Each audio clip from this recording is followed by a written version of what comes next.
Today I'll be going through and showing you step-by-step instructions on how to add more ink into the Epson Expression ET-2750. Compatible ink tank refills for this printer are from the Epson 502 series.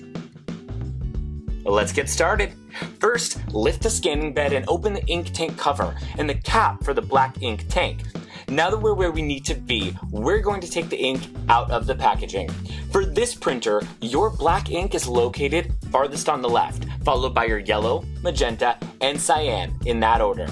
Unpack the black ink bottle. Hold the ink bottle upright and slowly turn the bottle cap to remove it. Place the top of the ink bottle on the filling port, then slowly stand the bottle upright to insert it. Wait for the ink to fill the tank. Do not squeeze the bottle. When the ink tank is full, remove the ink bottle and securely close it with the bottle cap, and close the ink tank cover. Simple as pie. Now you've added ink to one ink tank. Now you'll need to refill the other colors the same way you just refilled that last one.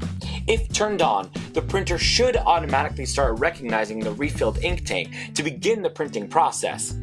All done. Now you're ready to print.